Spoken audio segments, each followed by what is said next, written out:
Fala pessoal, tudo bem? Meu nome é Herbert, bem-vindos a mais um Resenha de Minuto.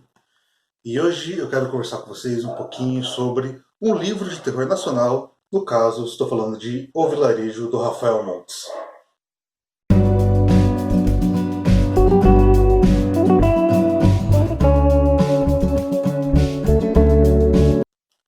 Bom pessoal, como eu disse na introdução, hoje a gente vai falar um pouquinho sobre O Vilarejo, livro do Rafael Montes. Um livro que foge um pouquinho do que o Rafael costuma fazer, já que normalmente ele escreve, né, suspense policial, thrillers que tem ali o pezinho em elementos do terror, enquanto aqui é um livro de conto e especificamente contos de terror. Então, vamos direto ao assunto e falar um pouquinho dele. Mas antes disso, eu quero pedir para vocês se inscreve aqui no canal e deixa o like, porque isso me ajuda demais e faz o Resenha de Minuto crescer na plataforma juntos, que a gente torna o canal maior. E, além disso, isso me incentiva, né, a continuar trazendo vídeo para vocês sobre esse universo de história que a gente tanto gosta. Vamos lá, então. Em O Vilarejo, a gente vai acompanhar a história onde ali no prefácio o Rafael já, digamos assim, se torna um personagem do que ele está querendo nos contar, a partir do momento que ele é nos apresentado como o tradutor, que acabou recebendo uma ligação de um sebo ali do Rio de Janeiro, falando que o sebo estava em posse de alguns escritos de uma língua perdida, vindas da Rússia, e que ele não sabia ninguém que poderia se interessar, que não fosse o Rafael. Então o Rafael vai lá, pega esses escritos e com a ajuda de dicionários antigos consegue traduzir tais escritos, que são esses contos que ganham vida através da imaginação dele. Eu digo isso, né, de se tornar um personagem porque ele incorpora essa questão do tradutor, porque isso traz toda essa questão do mistério, toda essa questão do oculto por trás do que está sendo contado aqui. Uma vez que a história vai contar sobre esse vilarejo, que é algum local que fica numa parte da Rússia afastada das grandes metrópoles, afastada das grandes cidades, um local esquecido, por assim dizer, pela sociedade, já que a história narrada aqui se passa em uma época onde uma nevasca muito grande acorbetava ali aquele local, a fome se fazia muito presente, existia ali também um contexto de guerra civil, então não havia comércio entre as regiões, então o vilarejo ficou isolado, sozinho, vivendo a sua própria miséria. Dentro de todo esse cenário aqui criado, a gente vai ter então uma história que é narrada através de 7 contos, onde cada um desses contos possui um nome de um demônio e cada um desses demônios incorporam a um dos 7 pecados capitais. Então aqui os personagens vão ir contando pequenas histórias de terror, cada um em seu núcleo, já que muitas vezes dentro do próprio vilarejo, cada uma das pessoas, cada uma das famílias ficou isoladas em suas próprias casas.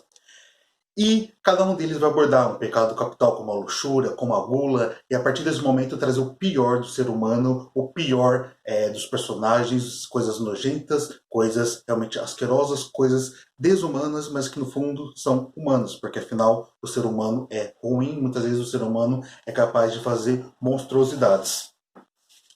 Bom, uma coisa que eu tenho que destacar aqui é que não dá para falar necessariamente sobre uma sinopse em si de cada conto, porque o livro realmente é curtinho. O livro tem apenas 92 páginas, isso para 7 contos. Inclusive, o livro possui muitas ilustrações, sendo que as ilustrações feitas pelo Marcelo Dan são ilustrações lindas.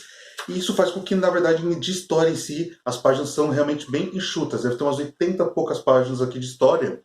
Então, dar uma sinopse longa de cada uma delas tornaria a experiência de vocês ruim, porque acabaria dando spoilers. Mas o que eu posso dizer é que, em tese, cada conto conta uma história única e que poderia ser lido em qualquer ordem.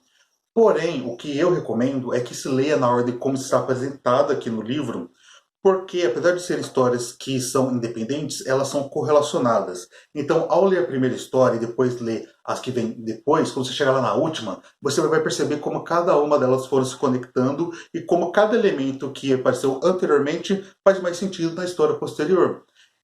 Sendo assim, se você lê na história que o autor pensou, planejou e que ele colocou aqui no livro pra gente, a experiência vai ser muito mais gratificante.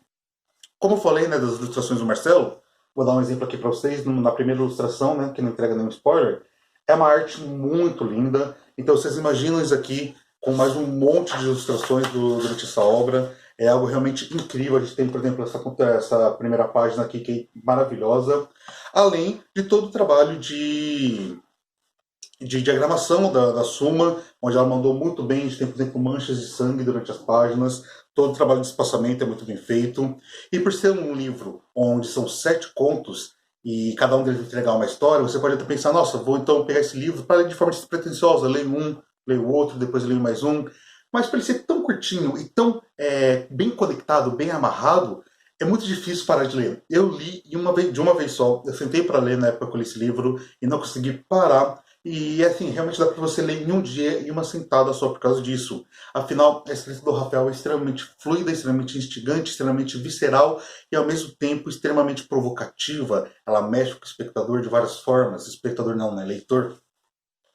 Enfim, como vocês puderam ver, né, que me acompanham aqui ao longo de 2020 no canal, eu sou muito fã do Rafael Montes. Esse já é o 4º livro que eu trago aqui em 2020 dele. Eu já falei sobre Jantar Secreto, depois eu falei sobre Dias Perfeitos, falei sobre Bom Dia Verônica, agora estou falando sobre o Vilarejo.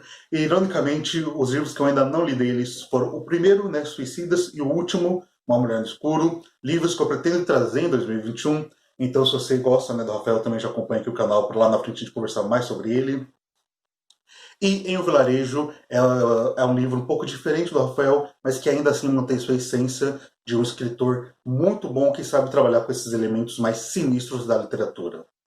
Então, pessoal, acho que era isso que eu gostaria de comentar aqui hoje com vocês. Espero que vocês tenham gostado. Se gostaram, por favor, se inscreve aqui no canal, deixa o like, comenta e compartilha, porque isso me ajuda demais a fazer o Resenha de Muito crescer, como eu disse anteriormente.